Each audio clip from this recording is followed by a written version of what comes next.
기온이 많이 떨어졌습니다. 많이 추우시죠? 네, 이쪽은 안 추우신 것 같습니다. 네, 이쪽은 추우시고. 네, 기온이 많이 떨어졌을 때 해야 될 것이 뭐냐면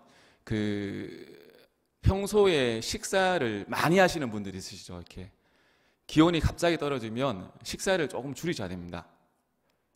내가 두 그릇을 먹었다고 하면 한 그릇을 먹고 식사량을 줄여야 됩니다. 또 찬물을 많이 먹기보다는 이런 추운 날씨에는 생강 아십니까? 생강 가루. 네. 쿠팡에 안 팝니다. 네. 생강 가루를 또 꿀에 요를 태워가지고 따뜻하게 아침, 점심, 저녁 이렇게 마시게 되면 어떤 추위도 끄떡없이 이겨낼 수 있습니다. 아멘 안 하셔도 됩니다. 이런 거 아멘 할 일은 아닙니다. 혹시나 운동 좋아하시는 분들 있으시죠? 굳이 퇴근 갈 거 아니시라면 네. 아침에 새벽에 아침 일찍 이런 추운 날씨에는 운동하시면 큰일 날 수도 있습니다. 그래서 운동도 이런 추운 날씨에는 조금씩 자제하시면 좋지 않겠나 생각을 합니다. 우리 성도님이 살아가는 삶의 연장 가운데서는 믿는 사람들도 있지만 실제로는 믿지 않는 사람들이 더 많이 있지 않습니까? 그래서 믿음 가지고 우리의 삶의 연장에 살아간다는 것이 참 쉽지 않습니다. 그러기에 우리는 실제로 교회를 벗어나가지고 교회 밖에서 우리가 믿음의 어떤 자세를 태도를 가지고 살아가는가가 중요합니다. 오늘 말씀을 통해서 믿음의 성도들이 어떤 태도를 가지고 이 세상 가운데 살아가는지 한번 나누겠습니다. 첫 번째는 핍박하는 자를 두려워하지 말랍니다. 13절 14절 보시겠습니다. 느부갓네살 왕이 노하고 분하여 사드락과 메삭과 아벳느고를 끌어오라 말하며 드디어 그 사람들을 왕의 앞으로 끌어온지라. 느부갓네살이 그들에게 물어 이르되 사드락 메삭 아벳느고야 너희가 내 신을 섬기지 아니하며 내가 세운 금신상에게 절하지 아니한다 하니 사실이냐. 느부갓네살은 절대 권력을 가지고 있는 사람이었습니다. 절대 권력을 가지고 있는 이 왕이 금신상을 만들었습니다. 그리고 이 금신상에게 절하지 않는다고 하는 모든 사람에게 풀무불에 집어넣어 던진다고 했습니다. 그런데 세 사람 누굽니까? 사드락, 메삭, 아벳느고 이 세 사람은 금신상에게 절하지 않는다고 선언하였습니다. 이 소식이 느부갓네살 왕에게 귀에 들어갔습니다. 사실 이 말씀을 이 이야기를 듣고 느부갓네살도 잘 믿기지가 않았던 것 같습니다. 말씀 보면 너희가 내 신을 섬기지 아니하며 내가 세운 금신상에게 절하지 아니한다니 하니 이 말이 사실이냐? 느부갓네살도 놀랬습니다. 여러분 보통 목숨을 걸고 협박하게 되면 대부분 다 넘어갑니다. 다 굴복하게 됩니다. 당장에 절을 하지 않으면 목숨을 빼앗겠다고 하는데 굴복하지 않을 사람은 없습니다. 그런데 오늘 말씀에 보면은 이 세 사람이 보여주는 모습이 무엇인가 하면 금신상에게 우리는 절하지 아니하겠다. 왕의 신들에게 우리는 섬기지 않겠다고 말하고 있습니다. 우리 인생 가운데 누군가가 두려움을 심어줄 때, 우리 인생 가운데 두려움이 몰려올 때 반드시 명심해야 되는 것이 한 가지가 있습니다. 그것이 뭐냐면 하나님은 우리에게 극복할 수 없는, 이길 수 없는 시험과 두려움은 주시지 않는다는 겁니다. 우리가 경험하는 모든 두려움은 충분히 극복할 수 있기 때문에, 이길 수 있기 때문에 우리 인생 가운데 허락되는 것입니다. 그래서 고난 당할 때, 두려움이 몰려올 때 우리가 해야 될 것은 뭐냐면 내 인생이 이제 고난을 때려 맞는다, 내 인생이 이렇게 흘러간다, 이렇게 생각하시면 안 됩니다. 때로는 내 인생을 관찰하는 입장에서 바라보고 이 고난이, 이 두려움의 의미가 무엇일까, 이 두려움의 실체가 무엇일까를 잘 생각해야 됩니다. 지금 느부갓네살 왕이 보여주는 모습이 뭐냐면 13절 보시면 노하고 분하여, 상태가 정상이 아닙니다. 영적으로 매우 심리적으로 불안한 상태의 왕이 있습니다. 자기 힘으로 살아가려고 하는 인생, 자신의 힘을 의지하는 인생만큼 불안하고 두려운 인생이 없습니다. 사실 왕이지만 의지할 데가 없지 않습니까? 제가 최근에 영화를 봤습니다. 영화를 봤는데 그 왕이 여러분 좋아 보이십니까? 왕. 저는 봤을 때 왕처럼 불쌍한 존재가 없는 것 같습니다. 그 왕이 있을 때 항상 옆에 그 상궁이 있대요. 상궁이 뭐냐면 기미상궁.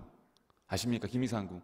왕이 식사를 하는데 다이렉트로 먹는 것이 아니라 혹시나 누가 이 음식에 독을 탄 게 아닐까 의심하는 마음에 이 기미상궁이 먼저 먹고 나서 자신이 먹는 겁니다. 그러니까 먹는 것도 자유롭게 먹을 수 없는 존재. 항상 누군가가 나를 해하지 않을까, 내 자리를 빼앗지 않을까, 나를 죽이지 않을까, 불안한 사람이 바로 왕입니다. 어떤 의미에서 이 왕이 적극적으로 핍박한다는 것은 그만큼 그 사람의 마음 가운데 무엇이 많은가 하면 두려움이 많습니다. 그래서 여러분, 삶 속에서 핍박하는 사람들 있지 않습니까? 괴롭히는 사람들, 그 사람들을 결코 두려워해서는 안 됩니다. 왜냐하면 그 사람들이 그 인생 가운데 두려움에 휩싸여 살아가기 때문입니다. 사실 이 두려움의 실체가 뭐냐 하면 느부갓네살이 속으로 느끼는 숨겨놓던 그 두려움이 밖으로 나오는 겁니다. 그래서 진짜 두려워해야 할 것은 뭐냐 하면 느부갓네살 자기 자신입니다. 이 세 친구는 전혀 두려워할 필요가 없습니다. 여러분 출애굽기에 보면 1장에 보면 이집트의 왕 바로 왕이 이스라엘에 태어난 모든 아기들을 남자들은 죽이라고 합니다. 왜 죽이라고 하는가 하면 그들의 숫자가 많아져 가지고 반란을 일으킬까 두려워했기 때문입니다. 출애굽기 1장 10절 보면 자 우리가 그들에게 대하여 지혜롭게 하자. 두렵건대 그들이 더 많게 되면 전쟁이 일어날 때에 우리 대적과 합하여 우리와 싸우고 이 땅에서 나갈까 하노라 하고. 예수님 없는 인생의 특징이 뭐냐 하면 두려움에 쌓여 살아갑니다. 자유함도 없습니다. 교제가 없습니다. 특별히 뭐가 없는가 하면 웃음이 없습니다. 아멘 안 해도 됩니다. 그냥 그렇습니다. 웃음이 없습니다. 웃어도 되게 어색하게 웃는 사람도 있죠. 조심하셔야 됩니다. 웃음 소리가 어색한 사람은 조심하셔야 됩니다. 이렇게 밝게 웃는 게 필요합니다. 왜 밝게 웃을 수 있는가 하면 우리 마음의 창이거든요. 우리 얼굴은. 우리 마음이 깨끗해지고 우리 마음이 진실해지면 죄송합니다. 이렇게 선한 미소가 나옵니다. 근데 마음에 뭔가 이렇게 깨림직한 것이 있게 되면 웃어도 이렇게 뭔가 하여튼 그렇습니다. 제가 얼마 전에 제가 세미나를 다녀왔습니다. 세미나를 다녀왔는데 세미나 마지막 일정이 조를 짜가지고 같이 큐티 모임을 나누는 거였거든요. 근데 같이 차를 타고 가시는 목사님이 꼭 남자들은 좀 그래요. 꼭 나이를 물어보죠. 목사님 몇 살이에요? 라는 거 이렇게. 왜요? 하니까 몇 살이에요? 어려 보이는데요? 이렇게 하더라고. 그래서 짜증나게 자꾸 나이를 그냥 조용히 가면 되지, 그죠? 그래서 38살입니다. 그러니까 나는 45살인데 내가 40대부터는 참 사는 게 힘들어요. 이렇게 하더라고. 뭐 본인 힘든 게 그죠? 굳이 저하고 크게 상관이 없지 않습니까? 그래서 제가 무슨 뭐가 힘듭니까? 하니까 마흔이 넘고 나서부터는 매일매일이 두렵대요. 두려우십니까, 여러분? 매일매일이 두렵다는 거. 제가 얼굴 안 보려다가 처음에 얼굴 딱 봤습니다. 이렇게 얼굴을 봤는데 두렵다는 그분 얼굴에서 사실은 두려움이 보이기보다는 제 간상관이 아닙니다. 무엇이 보이는가 하면 욕심이 보이더라고요. 두렵다고 말씀하시는 그분 얼굴에서 두려움이 보이는 게 아니라 욕심이 있잖아요. 여기 덕지, 저기 덕지. 제 말은 안 했습니다. 제가 이 말씀 준비하면서 남자 인생에 찾아오는 두려움과 고비가 무엇일까 쭉 정리해봤거든요. 중학교 갈 때, 고등학교 갈 때, 대학교 갈 때, 입대할 때, 취업할 때, 결혼할 때, 결혼 후 매일. 그죠? 그러니까 정리하다가 보니까 그냥 남자 인생은 매일매일 두려움의 연속입니다. 오늘 또 그죠? 설교하고 갔는데 우리 사모가 여보 잠깐만 앉아봐요 이렇게 하면 그죠? 그러니까 매일매일 두려운 거예요. 이렇게 우리가 세상을 자꾸 두렵다고 느끼거든요. 와 세상 살만한 곳이 못 된다, 어렵다. 근데 세상에 어떤 존재냐면 실제로는 잔인하고 치열하고 냉혹한 곳이 맞습니다. 근데 우리가 바라본 그 냉혹한 부분은 세상을 100으로 친다면 1도 안 되는 거예요. 그게 없다는 것이 아니라 0.1%도 안 되는 부분인 거예요.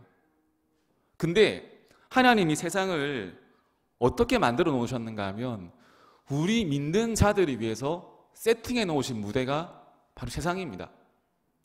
우리는 그 세상 속에서 두려워 살아가는 것이 아니라 믿음 가지고 살아가면 이 땅은, 이 세상은 두려워할 곳이 아니라 하나님의 말씀이, 복음이 성취되는 놀라운 곳입니다. 사람이 어떤 존재인가 하면, 사람이 동물하고 틀린 게 막 설명하잖아요. 어떤 존재인가 하면 사람은 유일하게 피조물 중에 하나님의 말씀이 성취되는 곳입니다. 하나님의 기적이, 그 말씀이 이루어지는 존재가 누구냐 하면 믿는 자들입니다. 믿는 자들. 그러기에 우리는 두려움 가지고 살아가는 것이 아니라 소망 가지고 살아가야 됩니다. 세상의 위협으로부터 이렇게 쫄아가지고 벌벌 떠는 것이 아니라 하나님이 누구를 통해서, 나를 통해서 역사하신다는 것을 믿고 선포해야 됩니다. 주변에 여러분 핍박하는 사람도 있습니까? 주변에 괴롭히는 사람도 있습니까? 그들을 두려워하고 의식하는 것을 멈춰야 됩니다. 그들이 내 인생을 결정지을 것이다. 결정짓지 않습니다. 그들이 내 인생에 어떤 영향을 줄거서 나를 구렁텅이로 넣을 것이다. 하나님이 2번, 3번 더 건져주십니다. 두려워할 존재는 세상이 아니라 누구 한 분을 두려워야 되는가 하면 하나님 한 분을 두려워야 됩니다. 내가 진짜 지금 하나님이 기뻐하시는 인생을 살아가고 있는가? 아니면 내 욕심대로, 내 계획대로, 마음대로 살아가고 있는가? 내 욕심대로 살아가지 않습니까? 반드시 따라온 친구가 있습니다. 두려움이에요, 두려움. 내 뜻대로 살아가면 잘 나가는 것 같지만 따라오는 것이 뭐냐면 두려움이에요. 나중에 하나님이 이 두려움 없애주려고 내 뜻대로 살아왔던 것들, 내 뜻대로 계획했던 것을 뭐 때문에 무너뜨리시는가 하면 두려움 때문에 무너뜨리시고 빈손 만드십니다. 여러분, 하나님 아버지 앞에 여러 가지 계획 가지고 살아가는 것이 아닙니다. 어떻게 살아가는가 하면 말씀, 기적도 음성도 다 좋은데요, 제일 좋고 정확하고 부작용이 없는 것은 말씀입니다. 아멘. 말씀에 따라 살아가서 축복합니다. 세상을 두려워하지 않고 핍박하는 자를 오히려 축복하는 믿음의 성도 되시길 축복합니다. 2번째는 세상과 싸우면 안 됩니다. 사람과 다투면 안 됩니다. 우리 15절 16절 보겠습니다. 이제라도 너희가 준비하였다가 나팔과 피리와 수금과 사면금과 양금과 생안과 및 모든 악기를 소리 들을 때 내가 만든 신상 앞에 엎드려 절하면 좋거니와 너희가 만일 절하지 아니하면 즉시 너희를 맹렬히 타는 풀무불 가운데에 던져 넣을 것이니 능히 너희를 내 손에서 건져낼 신이 누구이겠느냐 하니 사드락과 메삭과 아벳느고가 왕에게 대답하여 이르되 느부갓네살이여 우리가 이 일에 대하여 왕에게 대답할 필요가 없나이다. 지금 느부갓네살이 이 세 친구와 하나님을 조롱하고 비난하고 핍박합니다. 근데 여러분, 세 친구들의 대답이 뭐냐면 느부갓네살이여 우리가 이 일에 대하여 왕께 대답할 필요가 없다고 하고 대답하지 않습니다. 예전에 아직도 기억에 남는 일이 있습니다. 청년 때 다리를 심하게 다친 적이 있습니다. 근데 수술을 받고 나서 쉬어야 되잖아요. 근데 젊을 때는 내가 살아있다라는 것을 보여주고 싶어가지고 수술한 지 얼마 안 돼가지고 불편한 몸을 이끌고 청년부입에 나갔습니다. 나갔는데 한 20살 이제 갓 올라온 신입 여자애가 저를 딱 보더만 나름 교회에서 약간 입지적인 인물이었는데 그나마 근데 처음 왔던 친구가 뭐 친해지려고 했는지 어찌인지 모르겠는데 저 오빠 뭐 땡땡 같다 이렇게 하더라고. 아, 저 오빠 땡땡 같아. 되게 심한 말 하더라고. 저 오빠 뭐 같아 이렇게. 딱 듣는 순간 한 3초 기분 나빴습니다. 저는 오래 기분 나쁘지 않습니다. 한 3초 하나 둘 셋 끝 이렇게 하는데 뭐라 하지 않았습니다. 그 친구를. 왜 뭐라 하지 않았는가? 일단은 새 친구고, 그죠? 새 친구니까. 또 일단 여자아이고, 여자는 건드리면 안 됩니다. 절대로 상대가 아니고 절대 도발해서는 안 됩니다. 무조건 침묵 또 침묵 또 침묵 이렇게. 여자아이고 20살이고 초신자고 저를 또 잘 모르고 또 제 한마디에 저는 상처받아도 다시 교회 나오니까. 근데 그 친구는 또 제가 쏘아붙이면 교회 안 나올 수 있잖아요. 제가 침묵했습니다. 침묵하니까 나중에 뭐 미안하다고 하더라고. 오빠 내가 말이 심했지? 미안해 하더라고요. 여러분, 사드락, 메삭, 아벳느고 세 사람 느부갓네살의 도발에 결코 반응하지 않습니다. 대답하지 않습니다. 여러분, 우리가 이 세상을 어떻게 바라봐야 되는가 하면 싸울 자세를 취하면 안 됩니다. 나를 감히 괴롭혀? 감히 저 녀석이 저 녀석 따위가 나를? 하면 안 됩니다. 연약한 자들입니다. 예수를 모르는 사람들입니다. 사랑을 경험해보지 못한 사람들입니다. 어떻게 여겨야 되는가 하면 불쌍하게 여겨야 돼요. 불쌍하게. 싸우려고 덤비는 게 아니라 잘 모르는구나.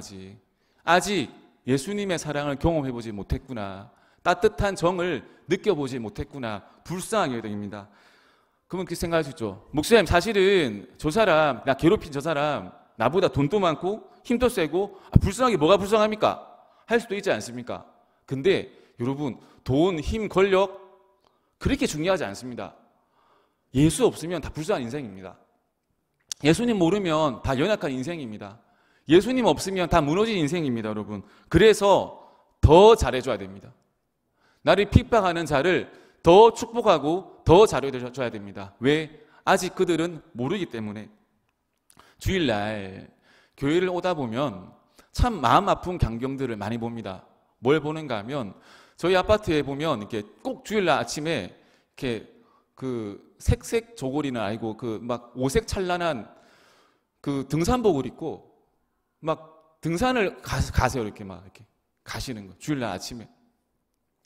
이렇게 카드 돌다 보면 그 삼성생명센터 앞에 있지 않습니까? 줄이 쫙 있거든요.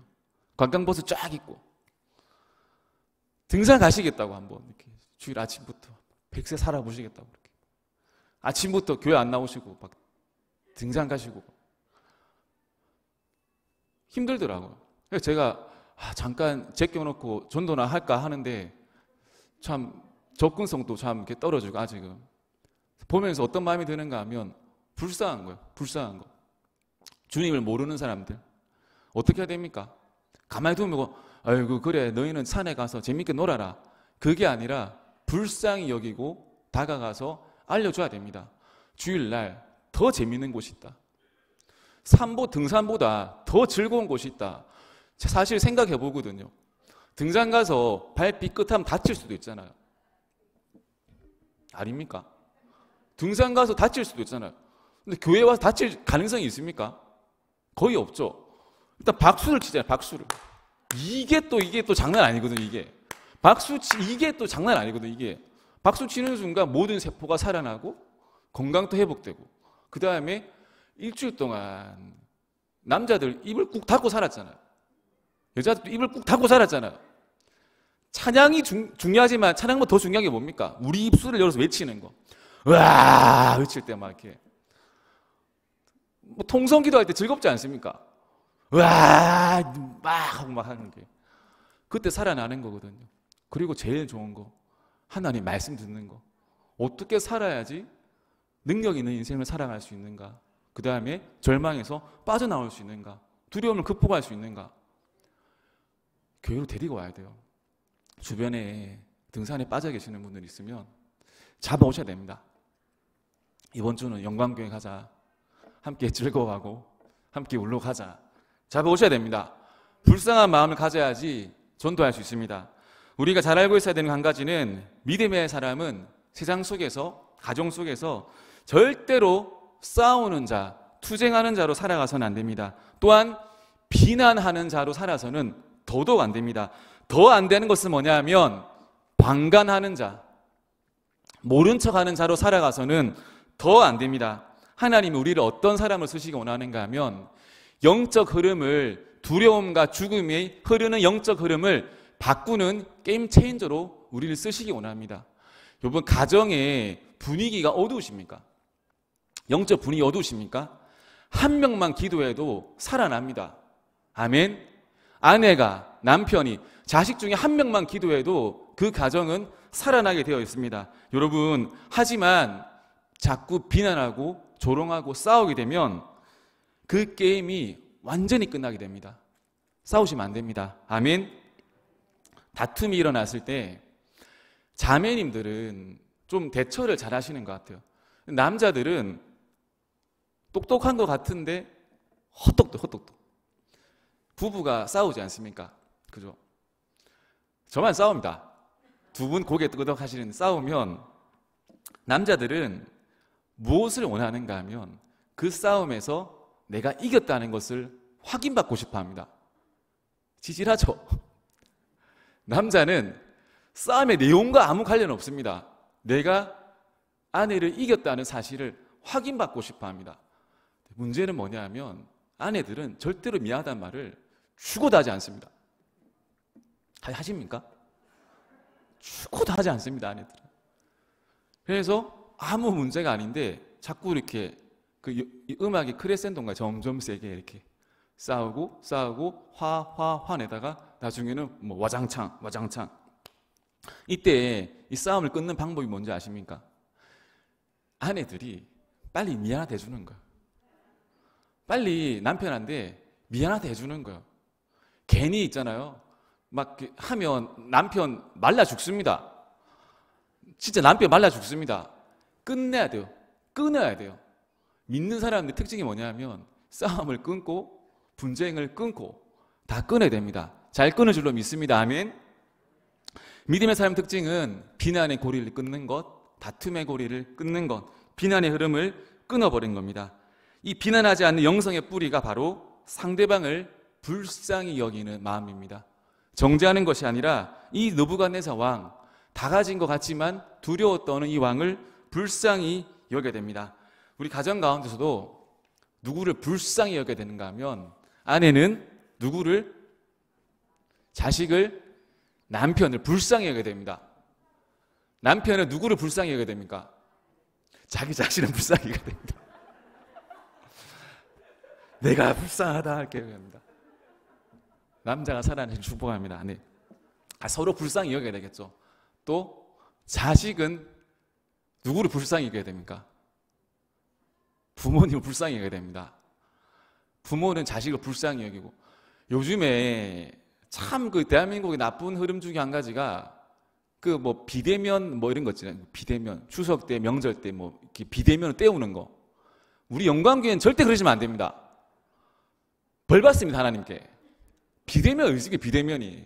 부모와 자식 사이 비대면은 의식입니까? 찾아가고 인사드리고 해야지. 그 해외여행은 그렇게 다니시면서 막 뭐 여기 막 다니고 저기 다니면서 부모님 찾아가고 뵙는 거는 막 그러시면 안 됩니다. 아멘. 찾아뵙고 얼굴 뵙고 해야 됩니다. 세 번째는 뭐냐면 두려워하는 자에게 무엇을 선포해야 되는가 하면 믿음을 선포해야 됩니다. 17절 18절 왕이여 우리가 섬기는 하나님이 계시다면 우리를 맹렬히 타는 풀무불 가운데서도 능히 건져내시겠고 왕의 손에서도 건져내시리이다. 그렇게 하지 아니하실지라도 왕이여 우리가 왕의 신들을 섬기지도 아니하고 왕이 세우신 금신상에게 절하지도 아니할 줄을 아옵소서. 지금 이 세 사람이 하는 것이 뭐냐 하면 우리가 믿는 신이 누구인지 느부갓네살에게 전하고 있습니다. 이 핍박의 현장에서 자신을 죽이겠다는 이 현장에서 이 세 사람이 전도하고 있습니다. 왕이여 우리가 믿는 신이 누군지 아십니까? 우리가 믿는 신은 고난 가운데서 우리를 건져내시는 분이십니다. 절망 가운데서 우리에게 손을 내밀어 주시는 분이십니다. 우리에게 무엇을 요구하시는 분이 아니라 우리와 함께 하시는 분이 우리의 하나님이라는 사실을 이 느부갓네살 왕에게 선포하고 있습니다. 여러분 두려움에 빠진 사람들에게 필요한 것은 정죄가 아닙니다. 너 임마 왜 두려워하니? 야 이까짓 게 두려워? 이게 아니라 믿음을 선포해야 됩니다. 이 두려움을 당신은 극복할 수 있다. 영화배우 진성규 씨 아십니까? 영화 안 보시죠? 우린 다 거룩해서 그죠? 이렇게 있습니다. 그런 배우가 진성규 씨 제가 얼마 전 인터뷰를 보았습니다. 보는데 너무 감동이 되었습니다. 이분이 극단 생활을 하는데 거기서 이렇게 극단 생활도 하면서 아내를 만났습니다. 이 아내의 한 달 월급이 30만 원, 본인 또 한 달 월급이 30만 원. 사랑은 하고 연극도 사랑했지만 생활이 너무너무 힘들었다고 합니다. 근데 어느 날 자신이 처음으로 자신의 그 쌀통에서 쌀이 떨어진 것을 경험했습니다. 근데 문제는 뭐냐 하면 다시 쌀을 채워 넣을 수 있는 재정이 없다는 것을 살면서 처음 경험했다고 하는 거예요. 여러분은 이런 경험 해보셨습니까? 내 쌀통에 쌀이 없는데 없는 것도 모자라가지고 이 쌀을 채워놓을 수 없는 돈이 없는 것을 경험해 보셨습니까? 이분 말이 갑자기 자기 마음속에 뭐 엄청난 두려움과 절망과 슬픔과 인생의 비참함이 한 번에 몰렸다고 합니다. 그래서 그 순간 자기는 그 자리에서 아무 움직이지도 못했다는 거예요. 한동안 멍하게 있다가 아내를 보고 이렇게 말했다고 합니다. 여보, 쌀통에 쌀이 떨어졌어. 나 너무 슬퍼. 나 너무 힘들어. 근데 이 아내가 그 얘기를 가만히 듣고 있으면서 이렇게 말했다고 합니다. 여보, 쌀이 없으면 채워놓으면 되지. 쌀이 없으면 채워놓으면 되지. 쌀이 없는 거하고 두려운 거랑 무슨 관련이 있어? 쌀이 없는 거랑 당신 불행한 거랑 뭐가 관련이 있어? 생각해 보십시오. 쌀이 없으면 어떻게 하면 됩니까? 라면 끓여 먹으면 됩니까? 쌀이 없으면 쌀을 채워 놓으면 되지 않습니까? 근데 이 진성규 비유가 쌀이 없다고 쌀이 없는 걸 보고 절망에 빠졌다고 합니다. 그래서 나중에 이 아내가 친구한테 쌀 빌려오래 가지고 쌀을 빌려와서 채워 넣어가지고 잘 먹었다고 합니다. 시간이 많이 지나가지고 이 배우가 영화제에서 큰 상을 탔습니다. 얼마나 기뻤겠습니까? 나는 이제 이 세상 가운데서 잘 나가는 인생이 되었다. 난 이제부터 하늘로 쭉쭉 날아오른다. 이 마음을 가지고 아내에게 달려갔다고 합니다. 이 아내가 한마디 딱 했다고 합니다. 뭐랬는지 아십니까? 여보, 정신 차려. 정신 차려. 여러분, 우리는 이 땅에 살아가지만 이 땅에 매여가지고 자지우지되는 존재가 아닙니다. 우리는 이 땅에 살아가지만 무엇을 가지고 살아가는 존재인가 하면 하나님의 믿음을 가지고 살아가는 존재입니다. 두려움 가지고 살아가는 것이 아니라 믿음 가지고 살아갑니다. 히브리서 10장 39절 보면 우리는 뒤로 물러가 멸망할 자가 아니요 오직 영혼을 구원함에 이르는 믿음을 가진 자니라. 우리는 이 세상 살아가는 가운데 물러나가지고 주저앉은 사람들이 아닙니다. 어떤 사람들인가 하면 믿음 가지고 선포하고 일어날 사람들입니다. 혹시 우리 인생 가운데 두려움에 빠져 계십니까? 선포해야 됩니다. 하나님이 내 인생을 축복하신다. 하나님이 내 가정을 붙들고 계신다. 하나님이 우리 자녀를 책임지신다.